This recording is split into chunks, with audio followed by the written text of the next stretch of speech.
there's a massive campaign going on by influencers, the same ones who are telling you that Kingdom Come Deliverance 2 is not a woke game, despite later having to backtrack because of course, is littered with DEI propaganda that was actually come out from DEI consultants, much like Sweet Baby Inc. and others that were coming in for that game. Now, they're doing the same thing with Ghost of Yotei, which is a Ghost of Tsushima sequel. Now, I don't want Ghost of Yotei to win. I'm not recommending the game or anything like that. That's not what we're doing here. But this is the thing. The influencer culture, so much of it likes to tell you what you want to hear. And what you want to hear is because it's woke, it's failing. Now, it's not failing. And they've, as a marketing campaign, generally, not leaned into the woke stuff or anything like that. A lot of people don't know what's going on YouTube or Twitter. They might just think it's a sequel that's just like a good game. And from the reports, it's a very similar game. It's got the female protagonist crap and some weird story stuff that, again, just play the first game if you're going to do it. But it's not failing by any stretch of the imagination. These people who are saying this are just lying to get clicks. And this is a massive problem with what we have going on in influencer culture in 2025. Now, I just tell the truth, and I know it makes people mad. They want to hear what they want to hear, and that's fine. I don't want that kind of class surrounding me anyway. I want to have ethics in gaming journalism. This is what we've talked about since 2014. If you remember, back in the day, all of those websites, PC Gamer, etc., IGN, would all collude on their reviews, and they still do, by the way. And we called it out because of that game Depression Quest by Zoe Quinn, which was a fake game, and nobody wanted that or liked that. It was obviously a lie that was being propagated by the media. We understood there was a list in the media that was going around where they were coordinating their stories together. Well, this is the same thing happening now. There's an influencer group that's doing much the same thing. Smash JT, Endymion, Grums, etc. They coordinate their stories. They're in a DM group, and of course, they try to shut out anybody else, much like the mainstream media does, of saying anything else about things. It makes things difficult to know what's actually true and going on in gaming and gaming journalism, and that's exactly why we have our own gaming journalism website, and of course, we cover the topics here, because we have to make sure that ethics in gaming journalism is what's happening. If something is failing, we'll talk about it, and we'll let you know what's happening. If something's not, we will just sell it like it is. It's not as exciting to talk about that. It doesn't get you as many clicks. Obviously, YouTube's all about it's an epic fail, and you know it's sad that the thumbnail game you have to do that kind of thing. But at the same time, this game, Ghost of Yotei, is doing pretty much what Ghost of Tsushima it was doing before. It's making money for Sony. There's not a problem there. And it's all a nothing burger of a story. And that's why I haven't really been covering it, because it's not very interesting, because it's not true. But we do have to talk about it, and we do have to show why it's not true. And I appreciate you guys for being here. If you like honest gaming journalism, if you like the real truth that's being told, make sure to subscribe to our Fandom Pulse. Now, because we tell the truth, because we don't just follow what the little whisper network says about things, they did a massive campaign to try to cancel us this year. It started with that Kingdom Come Deliverance 2, when we exposed early on the graphic gay sex in it, the black guy in Bohemian Court, the root out anti-Semites mission in a Crusader village, which doesn't make any sense. It was all a woke nightmare about the game. Now, we also have seen that the mainstream media has obviously been paid to prop it up. They're putting it up for Game of the Year awards and things like that. And of course, this influencer class was doing much the same.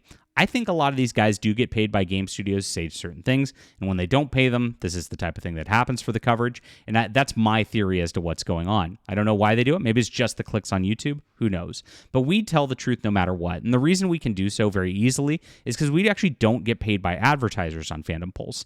There's no advertising whatsoever. We just have our story, we put it up, and of course, people read it because people know that we're the most trusted name in gaming news. So fandompulse.com is where the gaming news is at. We've also covered books, comics, TV and movies, all sorts of things. And there's a large problem with wokeism in culture still. I know that a lot of people also got burned out about that, but this is something that is still prevalent, despite, again, a lot of people pivoting and the like. It's still in everything, and it is something that needs to be rooted out, and people need to be aware when it is in your video games and movies and the like.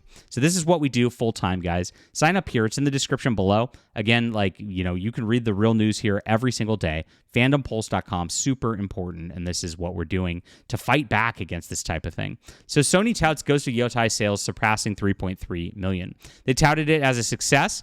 They revealed the game sold 33.3 million units since it was released in October. In its second quarter financial report, the company stated that Ghost of Yotei has surpassed 3.3 million units sold globally as of November 2nd, becoming a major hit like its predecessor. The game was released on October 2nd, exclusive to PlayStation 5. Thus, the 3.3 million mark came about a month after the game was released.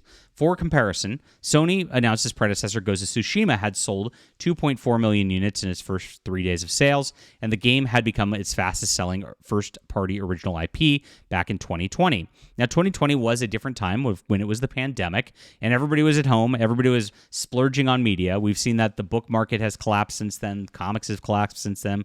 Gaming and movies have collapsed since then. That's what everybody was doing full-time back then. So that this is matching those numbers in 2025 when the economy is in this bad of a shape right now. And by the way, with a $70 price tag instead of a $50 price tag because they've upped things because of inflation, it shows that this actually is doing very, very well. And that's not an indictment on the game or anything like that. Ghost of Yotei is not selling because it's Ghost of Yotei.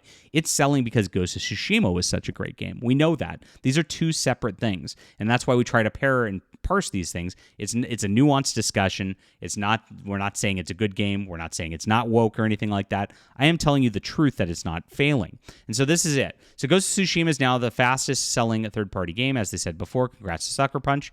The price and sales cooled off. It still sold more than 5 million copies by November 2020, about 4 months after the game released. So this is the original game. 5 million copies in 4 months. PlayStation's Herman Hulse shared that it's their fastest-selling first-party PS4 game. They like to say that. 5 million copies since debut in July. What an incredible achievement. September 2024, it was reported that the game had sold over 13 million copies in 5 years, right?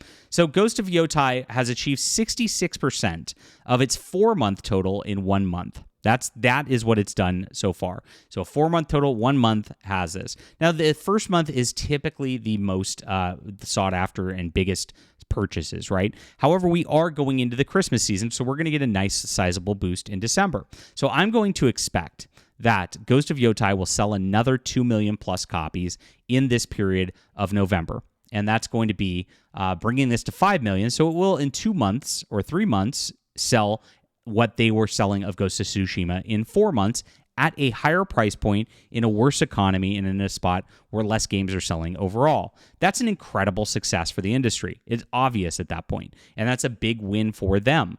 Now, this is something that, again, is being reported otherwise, and they're lying to you. It's very obvious it's a lie, and it's so crazy that they go out with this stuff, but this is what they do. They all report it together. They all say it together. They coordinate it in DM groups. They have their message coordinated together for what people want to hear because they test it on Twitter before they actually go out with their videos on stuff like that, and then they say what they want to hear, and that's what gets going. It's a really nasty culture, this influencer culture. It is just as bad as the Gamergate era in 2014 with these people just saying whatever they want to say and then people believing it despite having no evidence that what they're saying is true whatsoever. So again, with a bigger price point, with this type of thing, this is the next type of thing that's big and important to know as well. PlayStation 4 had 10 million units out there.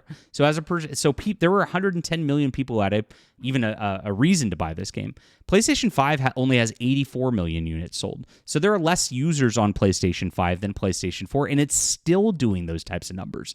That's a pretty big win, and that's a pretty big deal right there. As something that's not to notice. So if you do the revenue calculation, Yotei is about 70 million behind the 4-month mark that's set at 300 million for Tsushima, right? And so that means in order to match it, it just needs to sell 1 million more units and has 3 months to do so just to match, right? And so like I said, I expect they're going to sell another 2 million units in the next month or two, just because of the way that things typically go. You'll get about 50% in the second month if it's just like a normal title, and everything shows that this is. So this is a sweeping success for Sucker Punch Studios. They're making money. Sony's making money. This is all nonsense that you're seeing on Twitter, and I just have to report it, guys. So that's it. So this is the truth. This is what's going on. Like I said, still a woke game. I'm not promoting it. I don't think that I'm not going to play it. I'm not interested in this. I didn't want a strong female lead replacement of anything like this whatsoever. But it isn't failing because they did a pretty good job of marketing this, let's be honest. All right, leave a comment down below with what you think about this. Hit the like and subscribe button. And, of course, check out Fandom Pulse for the real truth in gaming news. We don't mince words. We tell it like it is. And that's why it's so important to have. It's about ethics in gaming journalism. We'll be back soon.